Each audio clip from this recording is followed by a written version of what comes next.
Tuve una conversación larga con Jesús, fue en una furgoneta cruzando México, así que no voy a revelar lo que ahí se habló, lo dejamos para la ficción, pero lo que sí que quedamos es emplazarnos en Salamanca y bueno, Jesús ha cumplido su palabra, viene con su último libro, Elogio de las Manos, que es el último ganador de Biblioteca Breve. Enhorabuena Jesús y bienvenido. Muchas gracias por la enhorabuena, por recibirme en Letras Rosarias, que es una librería mítica, ya, desde luego lo es en España, y tenía muchísimas ganas de venir desde aquel viaje, y lo intenté hace unos meses, pero estaba con la librería cerrada, como sabes, pero bueno, tenía muchas ganas de estar hoy aquí y de hablar de este libro. Vamos a hablar hoy de Elogio de las Manos. En el fallo del jurado de Biblioteca Breve se utilizaron algunos adjetivos que se recalcaron especialmente dos, que son una novela curativa y luminosa. Es un poco difícil explicar estos adjetivos, así que creo que la mejor forma que hay de haceros llegar un poco esa sensación inicial es leeros uno de los párrafos que yo especialmente recuerdo para que os hagáis una idea, ¿vale?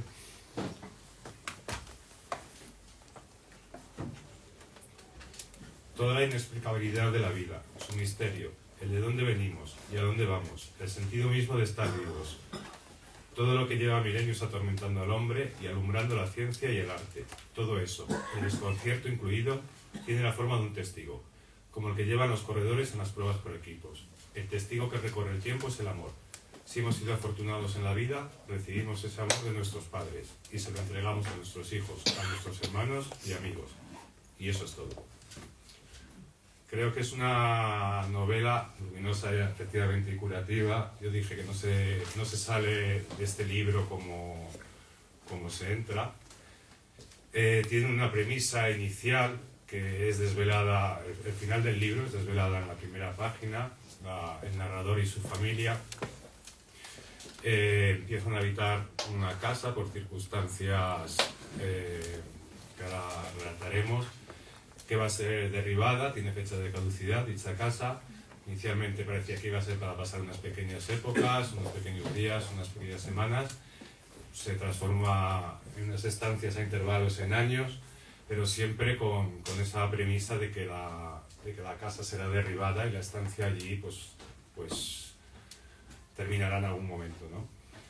Y antes de empezar con lo que es el contenido de la novela, de la trama en sí, sí que hay algo que a mí me llamó muchísimo la atención ya desde la primera lectura, porque es un poco un libro de estos que podemos decir que nos fastidia un poco a los libreros, porque te sientes tentado de colocarlo en muchas secciones.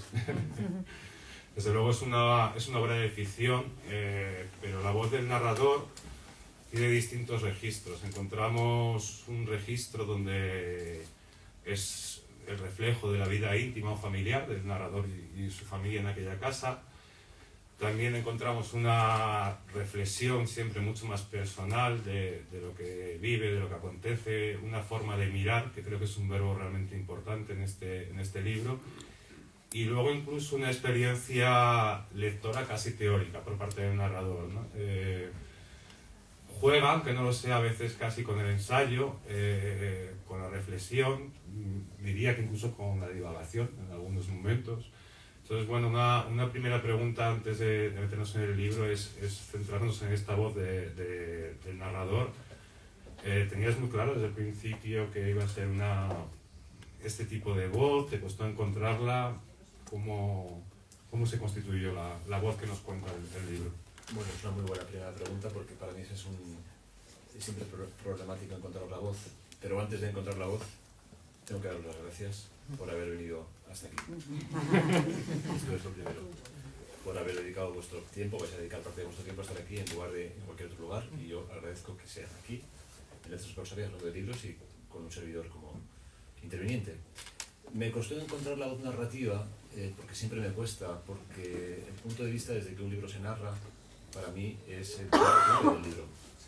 Más allá de lo que se cuente, más allá de cómo se cuente, hay un punto de vista desde donde se cuenta. Y para mí ahí es donde colisiona, o donde se encuentra el autor, el ser humano, el creador, el trabajador, el que saca adelante la obra, con el verdadero problema. ¿Desde dónde enfocar esto?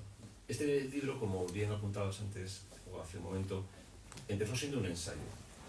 Yo venía de una reflexión previa, personal, una experiencia previa, como no voy a decir como trabajador manual, pero desde luego como muy aficionado a trabajar con las manos desde muy pequeño. Yo soy hijo de una familia de trabajadores manuales. Mi padre era maestro de escuela, mi madre era ama de casa, tiene mucho de manual también, pero juntos además, para redondear el sueldo del maestro, ese conocido magro sueldo del maestro y 6 hijos, pues encuadernaban libros, pero no libros artísticos, ni libros de coleccionista, ni de bibliófilo, ni nada de eso, no coleccionaban, o sea, pero encuadernaban fascículos, libros de pobre, ¿no? Compraban los fascículos, ya lo sabéis, en el kiosco, los entregabais, se entregaban y el encuadernador y la encuadernadora los componían. Y eso se dedicaban mis padres una gran parte del día. Y tenían un taller. Y yo ese taller, ese espacio de trabajo manual, pues fue un primer jardín de juego, pues un lugar en el que pasar las tardes con mi padre, rodeado de libros que no leíamos, algunos sí, otros no. Yo me subía a la guillotina, manejaba el volante como si fuera un coche, veía a mi padre trabajar, olía los olores de ese taller, que eran olores pues no verdaderamente románticos, el olor del engrudo, ¿no? Que es una cola que se hace cociendo harina y agua, y que cuando se pasaba apestaba y se pudría. A esos olores olía, y a esas herramientas y a los materiales. Ese era el espacio de juego. Entonces, desde ese momento, esto lo he sabido después, mientras pensaba en este libro, desde ese momento yo empecé a generar una verdadera inquietud, afición por el trabajar con las manos, viendo a mi padre y a mi madre trabajar, y percibiendo la enorme dignidad que tenía el trabajo manual en nuestra casa. Era de la máxima consideración el trabajo de nuestros padres. Era un trabajo, además, que desarrollaban de una manera muy, por supuesto, honrada, honesta y profesional, en la medida en que podían ser profesionales unos trabajadores de casi de fortuna en ese caso, ¿no? Hay un concepto que es el de la honestidad, que siempre va un poco labrado también al trabajo con las manos, ¿no? La artesanía. Sí, ahí nos meteríamos en otro jardín, que si quieres contesto ahora porque tiene mucho sentido lo que dices. Y voy a intentar volver al redil porque se me va la cabeza. El caso es que en ese ambiente de trabajo, el niño Jesús, vamos a decir, este niño Jesús, no el otro, el niño Jesús aprende pues, a manejarse y a entender ese mundo. Y ahí empieza el interés por las manos. Y a partir de ese momento, pues ya mi padre me da un martillo, me enseña a clavar, a enderezar clavos y a hacer miles de cosas con las manos. Y yo incorporo esa actividad a mi vida como algo central. Y llega un momento en mi vida adulta que me di cuenta de que para mí es una fascinación, un embeleso que decíamos antes, algo que verdaderamente me toma por entero. Cuando yo trabajo con las manos, que es una experiencia yo creo común a muchas personas, todo desaparece, ¿no? Tiene una cualidad del trabajo manual que te focaliza por completo, te centra absolutamente y al mismo tiempo te separa de todo. Es decir, te mantiene en el absoluto presente. Eso me sucede a mí. Entonces, con esta sensación, con esta experiencia tan intensa de la realidad, trabajando con las manos, yo empecé a pensar en que podría haber un libro ahí, en que yo quería saber de dónde procedía ese embeleso. Pero no solamente eso, tenía una tesis. Esta es la respuesta corta que puedo dar, porque vas a hacer una sola pregunta. Pues ya está bien. Pues ya está bien. No era tan difícil. Y claro, con la broma se me ha ido el hilo. O sea, si alguien me estaba atendiendo, que me diga, por favor. El embeleso. Sí, el embeleso. ¿Hacia dónde? Se me ha ido completamente ese proceso. El humor me toma por completo. Bien, no, ya me acuerdo lo que pensaba. Además de esto, en esa percepción del trabajo manual como algo muy digno, siempre tuve una conciencia clara de que a mi alrededor lo que verdaderamente se privilegiaba socialmente era el trabajo intelectual. Sí. Y el trabajo manual quedaba como algo subsidiario, como algo para el que no puede hacer algo intelectual, ¿no? Para aquel que no puede tener carrera, se dedica a los trabajos manuales, como una cosa menor, como un mal necesario. Y yo lo veía desde otro punto de vista absolutamente diferente. No era así. Entonces empecé a pensar que ahí tenía que haber un rastro en la historia del pensamiento que dijera por qué eso es así. Y lo encontré, está claro, está muy descrito en la historia de la filosofía, la presencia de la mano, la presencia del cuerpo, la dicotomía entre cuerpo y mente, el dualismo, y cómo se van separando en dos entidades diferentes, el cuerpo y la mente. Y empecé a leer, a documentar este libro, y a medida que leía más y más, me daba cuenta de que lo que yo quería contar ya estaba contado. Ya lo había contado mucho mejor que yo, pues Aristóteles, Anaxágoras, Kant, Hannah Arendt, etcétera, ¿no? Richard Sennett, Palasma, había muchos autores que que desde diferentes ángulos estaban diciendo lo que yo quería decir. Y dije, bueno, pues es que ya está, no, por aquí no van los tiros. Y al mismo tiempo, mientras intentaba escribir este ensayo, me daba cuenta de que me faltaban herramientas como ensayista, que yo no soy ensayista. Me desesperaba la idea, por ejemplo, de tener que atenerme a la realidad, ¿no? Una cosa muy ensayística, pero muy poco novelística. Y yo soy un narrador, entonces empecé a abrirle un poco, siempre lo digo, ¿no?, la puerta a la ficción, y en el momento en que abres la puerta a la ficción, incorporas pues algo de la fantasía, ya todo se convierte en fantasía, todo en ficción, y dije, bienvenida a la ficción, es que a esto me dedico, me relajé, y entonces apareció pues ya una trama, una estructura, unos personajes que conforman esta historia. Y entre esos personajes está la casa. Y aquí termino, y no sé si he contestado a la pregunta. Seguimos. Bueno, realmente es una... lo de que hayas ubicado la casa no como lugar, sino como personajes, lo veo completamente coherente con la idea que tengo. Esta casa es un amigo del cuñado del narrador, compra esta casa, una casa vieja de pueblo en Andalucía. ¿Dónde está ubicada exactamente? En Andalucía. En Andalucía está bien.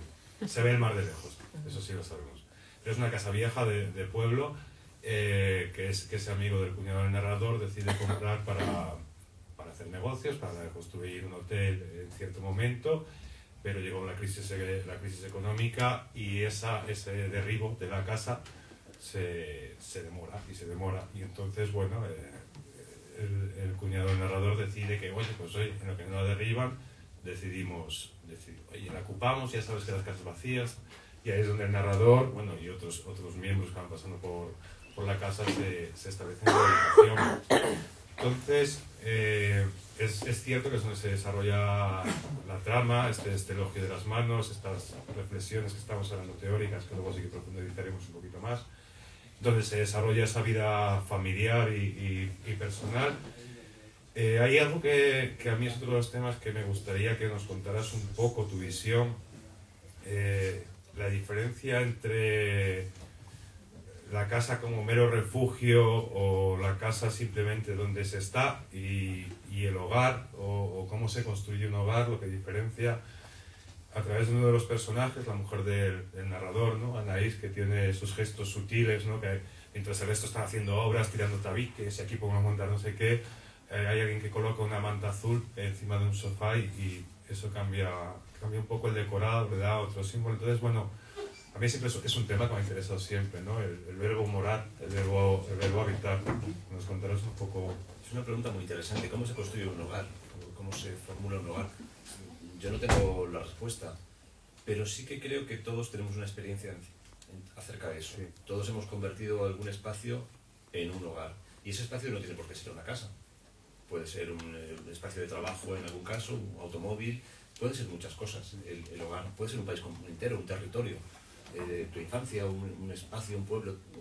En muchos lugares te puedes sentir Hay una frase que a mí siempre me ha gustado, que un lugar a donde volver. Sí, un lugar a donde volver, claro. Como los elefantes cuando mueren, ¿no? Un lugar en el que te sientes en paz en el mundo. Yo creo que creamos ese hogar mientras habitamos. Es el roce con el espacio el que crea el hogar. Porque vamos dejándonos cosas, ¿no? Cuando estamos en una casa, cuando llegamos a una casa nueva, pues la casa es inerte, ¿no? Como esas casas de las revistas de decoración, ¿no?, que a mí me parecen inertes y muertas. Sí, tienen muchos muebles de diseño, tienen muchos manierismos, libros de arte muy grandes en mesitas bajas, pero yo ahí no veo la vida. Ahí yo no veo ninguna asociación entre el ser humano que la habita y el espacio. Es decir, yo ahí no veo un hogar, veo quizás un plató o un decorado para ser fotografiado. Yo veo un hogar cuando hay una mancha de vino en la pared, por ejemplo. Veo un hogar cuando una mesa cojea. Veo un hogar cuando hay una escala en la que los niños han ido apuntando las sucesivas alturas que van alcanzando, ¿no? Y como sus padres les acompañan en eso. Veo sonrisas porque es una experiencia común. Ahí yo veo un hogar. Es decir, en un espacio en el que tú intervienes, modificas, e incluso en un hogar, un espacio en el que tú dañas. Una bombilla que no funciona bien y que solamente sabes tú que no funciona bien. Y que es una molestia para ti, pero ya te has acostumbrado a ella. Eso también crea esa vinculación con el espacio, porque eres tú con esa bombilla. Entonces yo creo que es el roce, y resumiendo, digamos, del que habita con el espacio, el que crea el hogar. En la novela se dice en algún momento, ¿no? Habitar es ir poniendo pequeñas notas amarillas en las paredes. Sí. Aquí leí un libro que me emocionó, aquí comí con mi padre justo antes de que muriera, aquí vino mi hija un día del colegio y me dijo algo sorprendente, aquí, no sé, vinieron los Reyes Magos por primera vez en esta casa. Entonces, esas pequeñas asociaciones que se van marcando en notas y que solamente tú, el que habita, las conoces, es lo que verdaderamente crea el hogar. Y entiendo perfectamente a las personas que se resisten a abandonar su hogar. El otro día me lo decía un amigo periodista, algo que tiene que ver con el hogar, pero no exactamente, decía, después de 20 y tantos años con nuestro coche familiar, bueno, ya estaba muy mayor, queríamos renovarlo, y lo llevamos a un concesionario para venderlo a un pacto. Entonces, el día que lo lleva al concesionario y le entregan las llaves al señor, pues se va con el coche, digamos, entre bambalinas, se lo lleva y sienten congoja. Porque no se iba un coche viejo, no se iba un objeto, bueno, que necesita ser renovado, se iba el escenario de una vida entera. Ahí han crecido las niñas, ahí han viajado por Noruega, desde allí se pinchó la rueda en no sé qué rotonda de Zaragoza y pasó tal. La vida, el roce de las personas con ese espacio, con ese vehículo en este caso. Entonces ese es el hogar para mí, aquel lugar en el que establecemos esas asociaciones emocionales, en el que dejamos marcada nuestra vida, como las ovejas que van dejando el pelo en las alambradas, ¿no? Claro, ahí es donde quería yo conducir esto, una vez que hemos establecido un poco esa sensación de hogar. La primera frase de la novela es uno de los mejores indicios que yo he leído últimamente, ¿no? Porque es un spoiler total de lo que allí va a suceder. O sea, que dice, la mañana en que pusimos un pie por primera vez en aquella casa, ya sabíamos que le iban a derribar. Es difícil establecer un hogar cuando tú piensas que el tiempo es volátil, el tiempo es prestado. Entonces sí que me interesa un poco la elaboración que he estado haciendo a lo largo del desarrollo de vuestro tiempo vivido en la casa, que a la vez es el tiempo de creación del libro de Elogio de las Manos. Cómo se vive, ¿no? Ese enfrentamiento entre querer crear o se va creando un habitáculo, un hogar donde morar, y a la vez saber que eso puede terminar mañana. Por supuesto, todo esto es una metáfora de algo mucho más grande que todos conocemos, del tiempo limitado total. Al final todos vamos a morir, cómo comportarnos, cómo vivir, ¿no? Pues acabas de contestar la pregunta. Pues nada, ya está bien. Ya está. Sí, esa es la respuesta. ¿Cómo te enfrentas a la fugacidad del tiempo? ¿Cómo te asocias o cómo te empleas con pasión en un espacio que sabes que va a desaparecer? Bueno, ¿cómo le dedicas tiempo a tu familia, a tus amigos, si sabes que van a desaparecer? A tu vida, a tu casa, a tu trabajo, si sabes que va a acabar. Pues exactamente igual. Para mí ese es el gran misterio de la vida, por supuesto, y de este libro en particular. El misterio, ¿por qué mantenemos la pasión, la ilusión, las ganas, la energía? ¿Por qué nos levantamos cada mañana pensando que es un día renovado, en el que va a pasar algo, o quizás nada, pero vamos a trabajar, vamos a hacer nuestras cosas, vamos a llevar adelante nuestra vida cotidiana, sabiendo que tarde o temprano se va a terminar? Y lo hacemos. Para mí es un misterio. Podríamos optar por la opción contraria. Muchas personas, por desgracia, pues optan por la opción contraria, porque quizás no puedan hacerlo de otra manera. No sé, pienso en la depresión o en otras enfermedades de este tipo.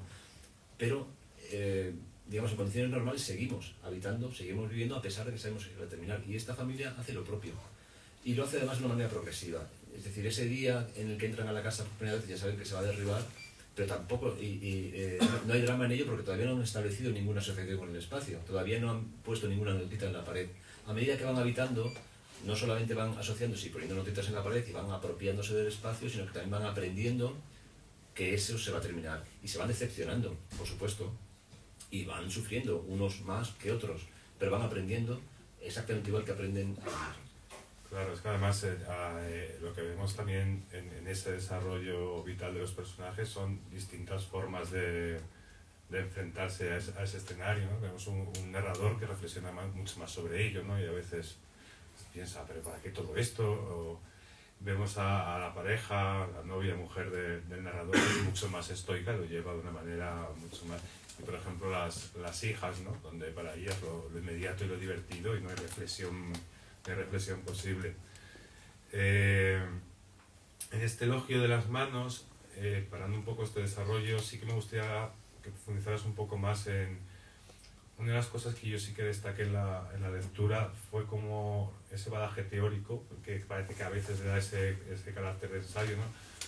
Me gustan mucho los libros que conducen siempre, que nos llevan a otros libros, ¿no? Entonces aquí vemos los ojos de la liebre de ámbar, ¿no? Del mundo de Val. un libro que aquí nos gusta especialmente en esta librería, que es El artesano de Richard Sennett, también Natalia Ginzburg, George Perec. Hay un elogio de las manos, que son todos aquellos trabajos que se van desarrollando realmente no para mejorar la casa, sino para salir de un problema determinado o para hacerla más vivencial, pero también el desarrollo de una escritura, porque en ese tiempo en el que se está habitando la casa, el narrador sigue con su vida, la casa no es el sitio donde viven de manera estable, es el proceso también de escritura de este libro. Entonces este paralelismo entre el trabajo artesanal y la literatura, entre escribir y el oficio de escribir y el oficio artesanal, lo vamos viendo también un poco en el proceso del libro, que nos contarás un poquito la relación que puedes ver. Para mí es un calco pleno, es decir, para mí el trabajo literario es un trabajo artesanal. No se desarrolla con las manos, bueno, sí se digita, o se teclea con los dedos, con la pluma, pero más allá de eso, que es en fin, circunstancial, se podría locutar, por ejemplo, y se podría componer la novela igualmente.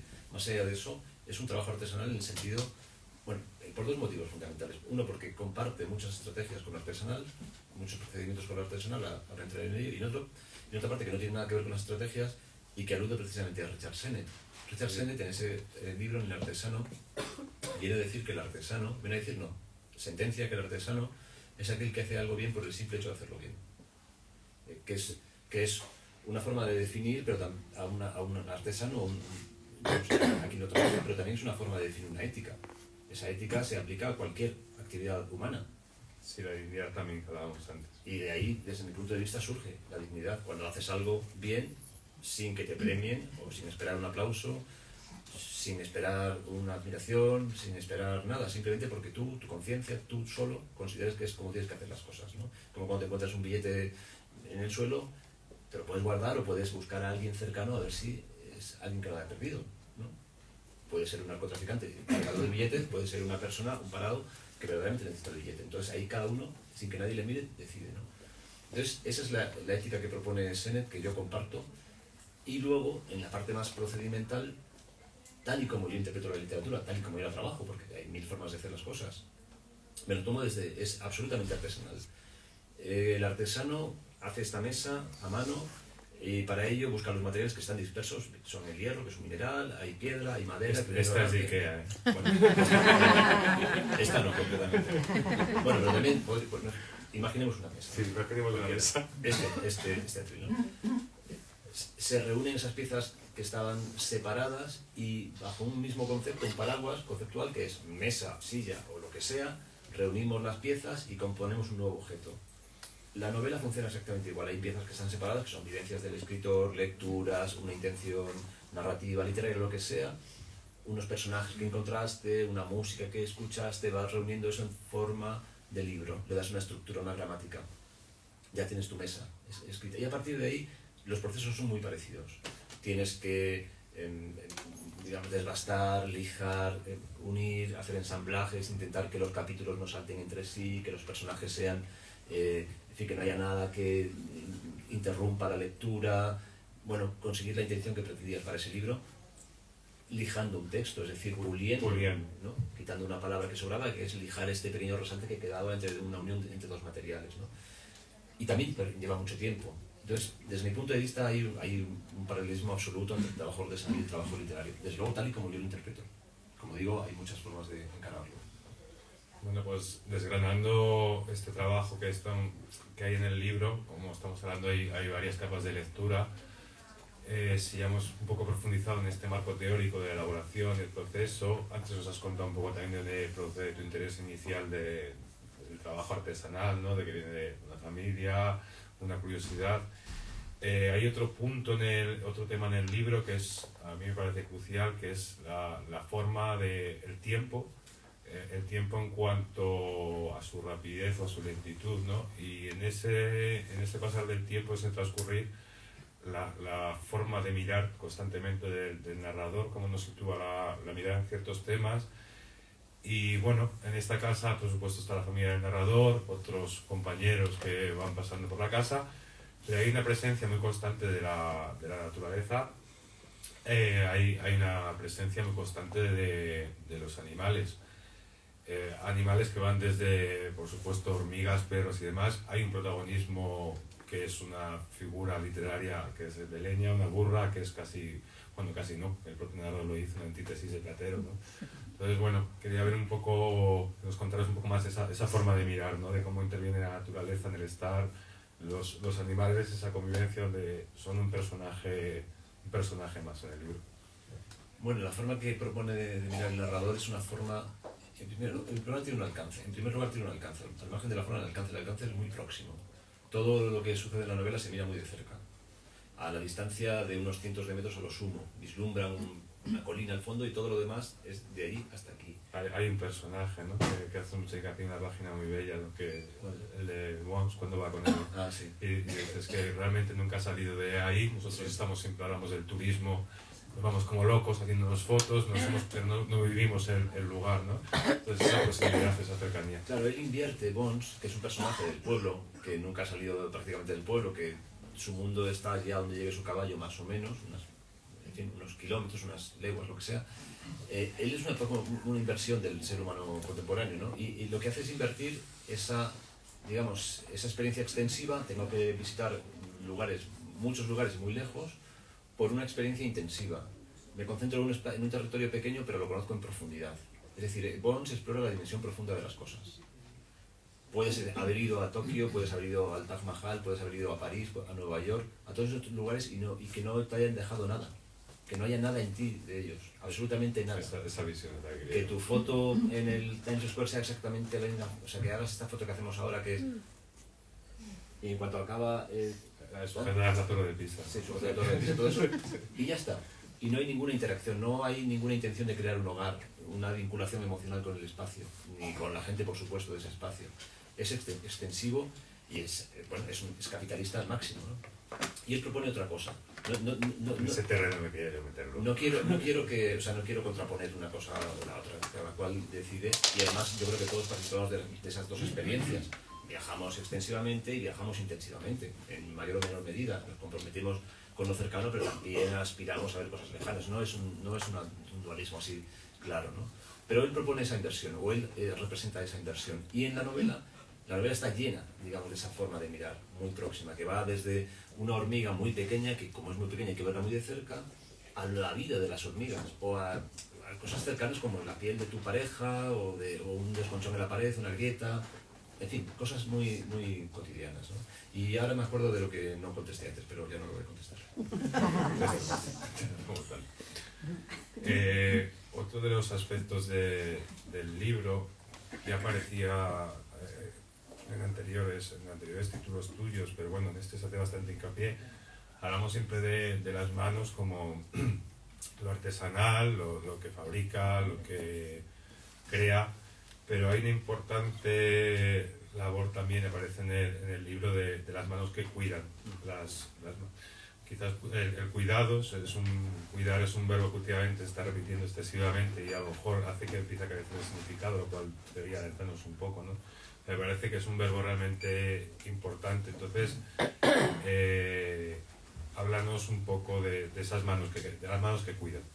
Claro, un momento mientras desarrollaba la novela en que me di cuenta de que las manos de las que hablaba eran manos recreativas, ¿no? Quien simplemente, y también profundamente, se conduce por el placer de trabajar con las manos, por esa afición de la tarde, ¿no? De ese embeleso del que hablaba antes, ese juego. Y me di cuenta de que me dejaba fuera una enorme cantidad de manos que no tienen nada de recreativos, que más bien son manos esclavas. Tantas personas en el mundo que solo tienen sus manos para ganarse la vida, por ejemplo, ¿no? O su cuerpo. Cuando hablo de manos hablo del cuerpo en general, ¿no? Para mí la mano es, en este caso, una representación del cuerpo. Me di cuenta de que me había dejado mucha gente fuera, o sea, muchas manos fuera y muchas actividades fuera. Y también me di cuenta de que había una cualidad de las manos, o representada por las manos, que es especialmente pertinente en este momento, que es especialmente visible en este tiempo, pero especialmente importante a lo largo de la historia de la humanidad, que es la de las manos que cuidan, que es un verbo que asociamos, o ese cuidado lo asociamos tradicionalmente a la mujer, porque es la mujer la que ha llevado adelante ese trabajo de cuidado hacia los demás, hacia la casa, lo que la rodea, hacia lo cercano, y que en este tiempo, como decías, ha cobrado protagonismo, se ha puesto en el foco público, y es algo de agradecer, corremos el riesgo de pasarnos de frenada y que todo sea cuidado y que todo el mundo parece que esté cuidando. Bueno, ahí tendremos que meternos en otro tema, pero están esas manos que cuidan que son fundamentales y yo no las podía dejar fuera. No las podía dejar fuera, pero ese cuidado no solamente es el cuidado de las personas, es el cuidado de la casa, del espacio, del medio ambiente, de la alimentación. El cuidado básicamente es la atención al otro, ser consciente constantemente de que hay otro ahí que existe y que no eres tú. Eso es cuidar. Entonces cuando tienes, supongo, ¿no?, cuando tienes esa presencia constante del otro como algo invariable que está ahí, que merece una atención y un respeto y un cuidado, pues entonces se produce ese cuidado. Y ese cuidado está en todos partes. Está en la mano o en el cuidado de quien limpia la piel de un anciano que no puede limpiarse, por ejemplo, o de una persona enferma, pero está en quien recoge un pequeño papel del suelo, está en quien, no sé, pues eso, se guarda ese billete y busca a la persona que... El cuidado está en muchísimas partes. Y yo creo que es un concepto lo suficientemente profundo y fértil como para reflexionar largamente sobre él. Bueno, ahora te voy a cambiar de registro. Te voy a lanzar como palabras que yo he visto que tienen su significado dentro del libro. Desarrolla más o menos lo que quiera. La primera palabra, por supuesto, era embeleso, pero ahora quedamos mencionado muchas veces, pero me gustaría que te fueras al detalle del embeleso. O sea, ¿qué quieres decir cuando hablamos de embeleso? ¿De qué sensación estamos hablando exactamente? Es una palabra que aparece varias veces en boca del narrador, y es más, hay un par de páginas donde él describe su significado de... Pues es ambivalente el sentido del embeleso, porque por un lado es un paraíso y por otro lado es una especie de condena. Por un lado te centra en el presente y por otro lado te saca. Ese embeleso es una burbuja que crea uno en torno a sí mismo, una especie de placenta en la que uno está perfectamente. Y está todo el placer ahí, y toda esa concentración y ese cuerpo que hace algo, y esa mente también que se integra, ahí está todo.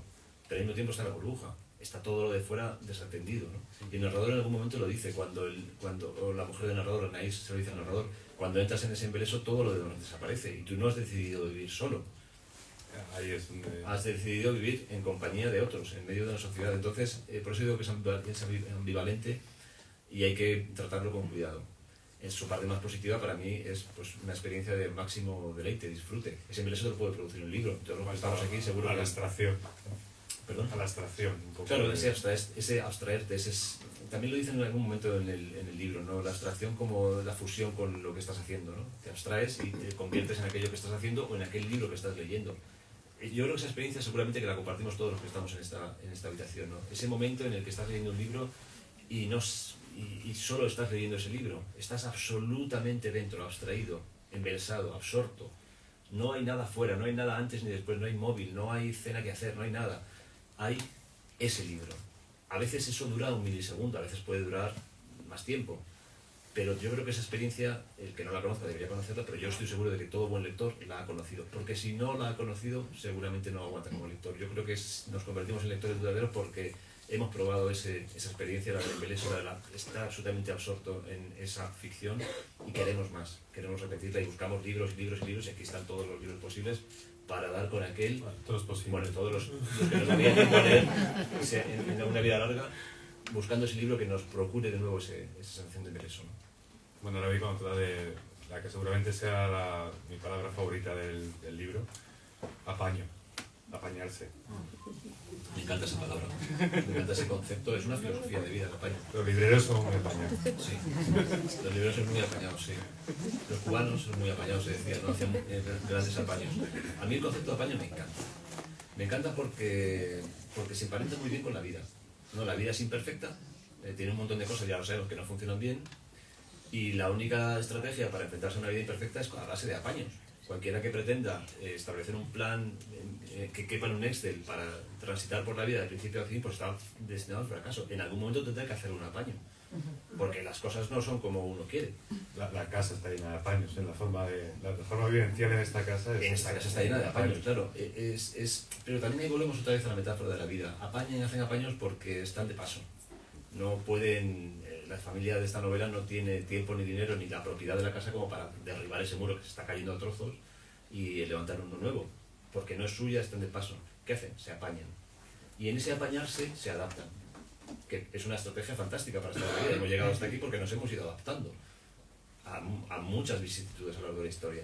Entonces, para mí esa posibilidad, la de apañarse, la de adaptarse, es fundamental para transitar por la vida, y estos personajes lo hacen todo el tiempo. Y, claro, luego tiene una cosa casi artística, el apaño también. Un buen apaño, como dice el cuñado del narrador, dice, no hay nada más definitivo que algo provisional, ¿no? Esa cosa que haces para salir del paso, pero que está también hecha o que cumple también su función, dice, bueno, ¿y para qué? En algún momento también sucede que hay una cafetera a la que se le rompe un asa, ¿no? La típica cafetera italiana que tiene un asa de plástico, pues se funde con el fuego y se cae y ya está. Entonces, claro, la familia se pasa 2 años con un trapo de cocina agarrando la cafetera, quemándose, hasta que el narrador dice, bueno, ya está, se acabó. ¿Voy a comprar una asa de plástico? No, voy a hacer un apaño. Y va a la parte de atrás de la casa, donde hay muchos materiales, y encuentra una herradura de leña vieja, la parte por la mitad, la apaña, o sea, la une como puede, y lo que tenemos ahora es una fotografía o una obra de Chema Madoz. Sí. Y que al mismo tiempo funciona no solamente como objeto artístico, sino que funciona como asa.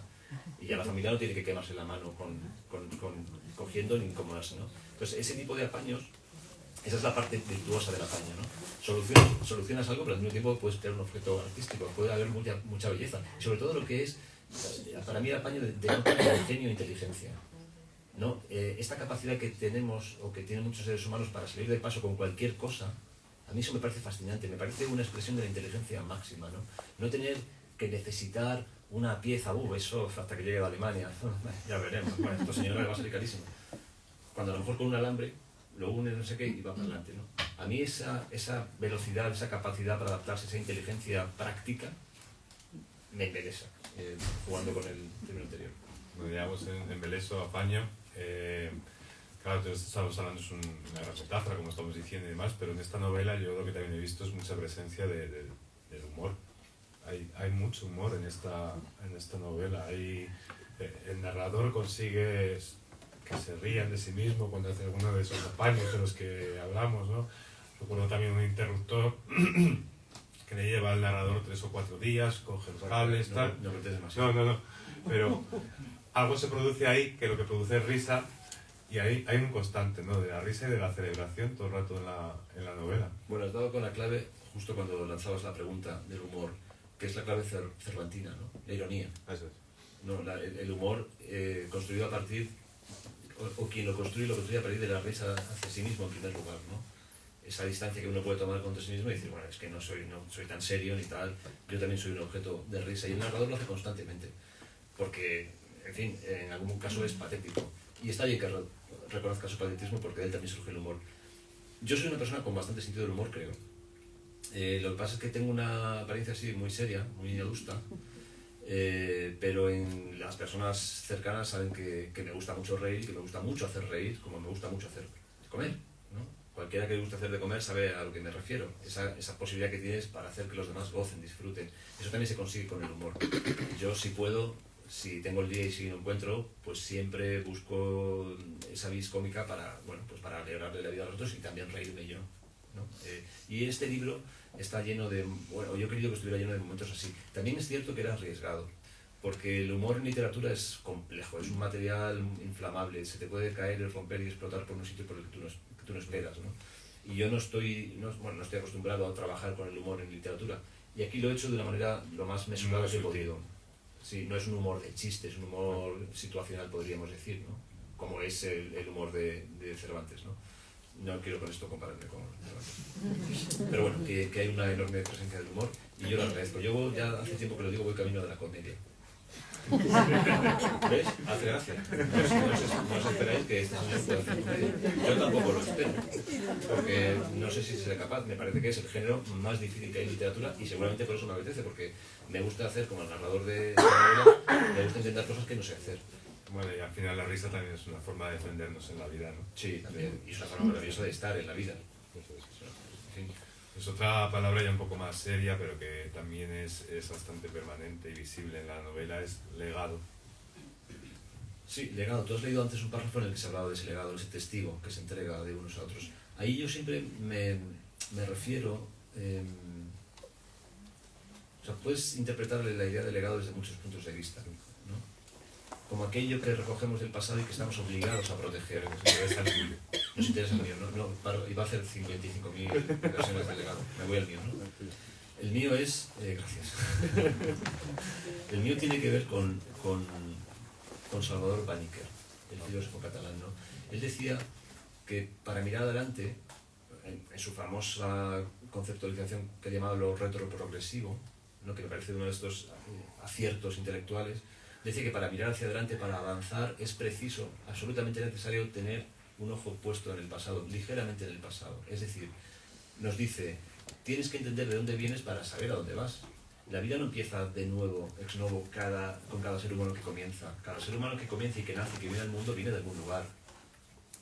Biológicamente viene de algún lugar, pero viene de unos padres, de una familia que a su vez viene de otros padres, que arrastran consigo una cultura, quizás unos atributos familiares, algunos beneficiosos o virtuosos y otros no tanto. O sea, vienes ya con una enorme carga. Entonces tienes que comprender eso que viene detrás de ti para saber cómo situarte ante eso y ir hacia adelante. A veces para refutarlo, a veces para aprovecharlo. Es decir, esta parte me impulsa de verdad y esta parte no, esta parte me molesta de verdad. Tienes que identificarlo y saber aprovecharlo o eliminarlo o manejarlo de la mejor manera posible, pero tienes que mirar, saber de dónde vienes, ¿no? Pero desde un punto de vista familiar o personal, pero también social. Ya se sabe a dónde desembocan las sociedades que no conocen su pasado. Están, como se sabe, condenadas a repetirlo una y otra vez, y ese pasado puede tener momentos tan horripilantes como el Holocausto, por ejemplo, o como lo que está sucediendo ahora en Gaza, ¿no? De enorme crueldad y horror humano, intolerable. Bueno, pues necesitamos saber de dónde viene eso para intentar comprender y solucionarlo de la mejor manera posible. Yo entiendo así el legado. El que mira para proyectar hacia adelante y el que mira y discrimina, ¿no? Y elige. Al final cada uno tiene que inaugurar su vida y seguir adelante. Por más que tu familia lleve 65 generaciones elaborando vino, pues a lo mejor a ti te van a ser community manager y ya está, ¿no? No tienes por qué sentirte... ¿Perdón? Y vender el vino. Y vender el vino, claro. Esa es la idea. Es una visión del legado necesaria, pero también un poco crítica, podríamos decir. Bueno, herramienta. Herramienta, nuestra forma de operar sobre el mundo. ¿No? Las herramientas multiplican nuestro poder. Las herramientas obviamente en este libro están continuamente presentes, ¿no? y bueno, tanto como simbólicamente como físicamente. Claro, las herramientas son un exoesqueleto, ¿no? Estos que hay ahora que hacen que andes más rápido, tengas más fuerza. Una herramienta multiplica el poder. La primera, digamos, herramienta lítica multiplicó el poder, convirtió el puño de ese primer ser humano, de ese homínido, en algo mucho más fuerte. Con esa herramienta podía seguramente descarnar o conseguir la comida que necesitaba mucho mejor que a puñetazo limpio, ¿no? Entonces la herramienta nos multiplica. Y la herramienta también multiplica nuestros atributos en lo extensivo y en lo intensivo, en lo cualitativo y en lo cuantitativo. Las herramientas también nos permiten alcanzar una mayor sutileza en nuestros desempeños. La herramienta del escritor es, por ejemplo, la observación de la pluma o del ordenador, es su capacidad para observar. Todos tenemos herramientas que nos amplifican, que nos hacen salir, ser más grandes de lo que somos en cuerpo y en nuestras capacidades. Ya por lanzarte la última pelota así y enlazando un poco, en estos tiempos en los que todos estamos un poco obligados a ser versátiles, a ver de todo, que al final no sabemos de nada, de qué tal, oficio. Eso es una muy buena palabra. Para mí oficio es entrega. Es compromiso, comprometerte con el oficio que puede ser el oficio de vivir, el oficio de tu trabajo, es comprometerte con dedicarte intensamente en cuerpo y alma a algo. Para mí eso es el oficio y en el sentido más directo del término, el trabajador es quien se entrega en cuerpo y alma a ese trabajo para desempeñarlo bien por el simple hecho de hacerlo bien. Y por supuesto ganarse la vida, claro que sí, y crear belleza seguramente, y objetos útiles o lo que sea que haga, libros útiles para los demás, pero hacerlo en cuerpo y alma. Ese es para mí el que se entrega al oficio, esa es la práctica del oficio. El otro serían ocupaciones, en algún caso, ¿no? Es la diferencia que establecer. Podríamos hablar del oficio del librero, ¿no? Tú te puedes ocupar de una librería circunstancialmente, puedes tener esa afición, pero eso no es practicar un oficio. Y tú sabes perfectamente a lo que me refiero. El oficio es una implicación plena del ser en aquello que hace. Bueno, yo para luego terminar la conversación, conversación. Voy a hacer que Jesús lea un párrafo que va a hacer que compréis todos el libro. Pero antes de eso, no sé si alguno queréis realizar alguna pregunta directamente a Jesús o conversar directamente con él, aprovechando que está aquí. ¿Uno tienes alguna pregunta? Sí, a mí me gustaría dos, no una, sino dos peticiones. Primero, si me puedes describir la sensación que sientes cuando consigues reparar cualquier cosa de las de casa, un tostador desaveriado, y que luego después funcione bien. Y también me gustaría preguntarte, a ver si me lo puedes responder, ¿por qué se puede utilizar el calificativo virtuoso para un pianista y no para un zapatero? No. Bueno, qué buenas preguntas. Pues yo lo que siento cuando reparo un tostador es una algarabía infantil. Llamo a todos los que están por mi casa para decirles, mirad lo que he hecho. He transformado algo inútil en algo útil. O sea, algo de infantil y de vanidoso. Y también siento algo, esto es un poco ya más pretencioso podríamos decir, pero siento que me he resistido, que he puesto pie en pared, que íntimamente he tenido un gesto político. Porque lo del tostador me ha pasado a mí como le ha pasado a todo el mundo, ¿no? Yo no lo arreglo. Uno de los que te quedaste en el camino. Es normal que te quedas en el camino, Rafa. ¿Por qué? Porque cuando le das la vuelta al tostador descubres que los 4 tornillos que lo cierran no son ni de pala, ni de cruz, ni de estrella. Son de algo perverso. Son de una forma perversa, pensada por alguien en algún lugar para que tú no puedas abrirlo. Y por supuesto no tienes ese tornillo. Y por supuesto no lo tienes. Claro, ¿quién va a tener eso? Pero si es de una creatividad, son 3 puntitos casi una llave lo que hace falta para eso, ¿no? Es perversión pura. No quieren que arreglemos. No me gusta referirme a el ente, ¿no? Al sistema. El sistema no quiere. El capitalista con chistera y puro no quiere. Bueno, quien sea, el sistema, quien sea, nos pone las cosas muy difíciles para que reparemos. Es decir, para que sigamos prolongando la vida de los objetos, para que con eso no tengamos que producir un nuevo objeto, con toda la energía que eso supone, para que no llenemos el planeta de basura.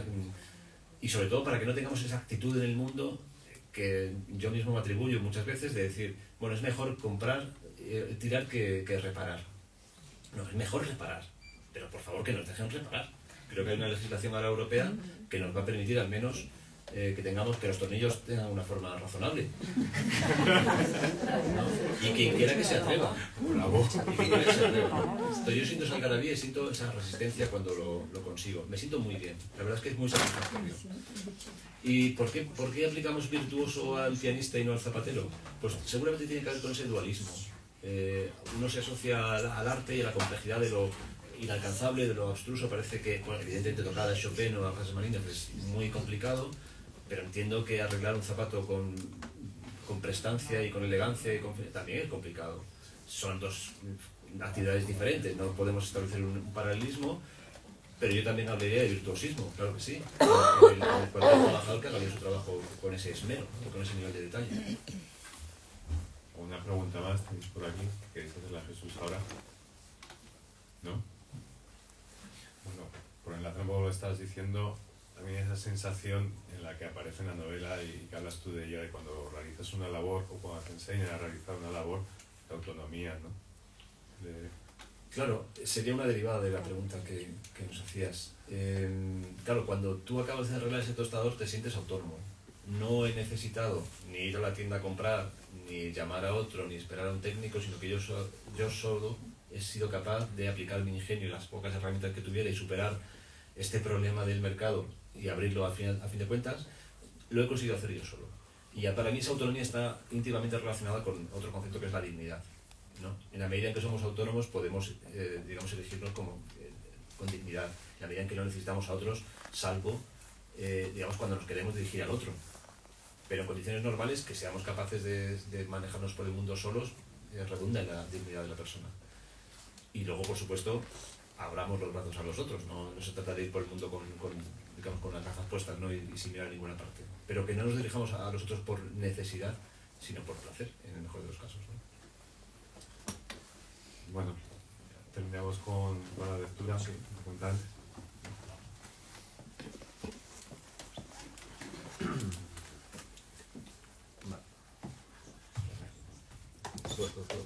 Sí.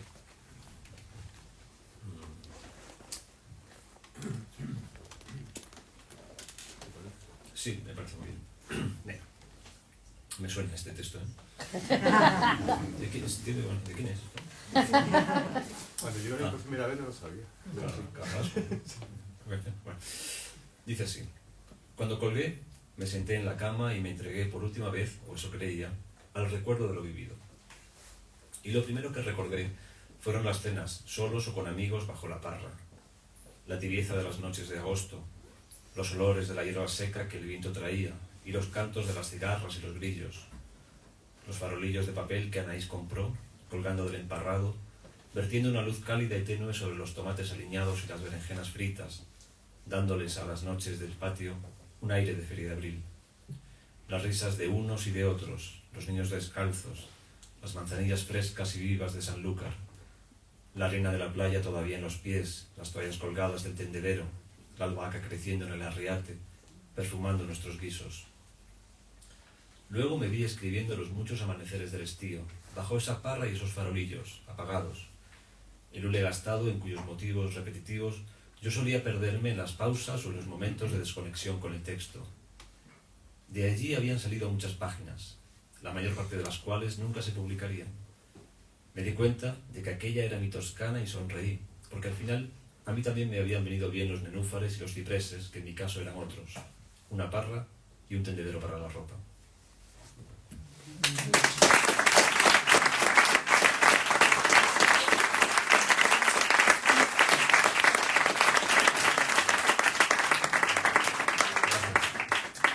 Bueno, ahora si queréis conversar un poquito uno a uno o que os firme el libro Jesús, pues aquí os dejo con él. Ya me encargaré de emplazarlo para no tanto tiempo adelante y enhorabuena de nuevo. Muchas gracias.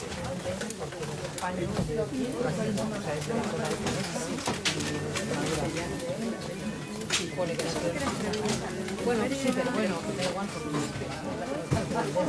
la palabra.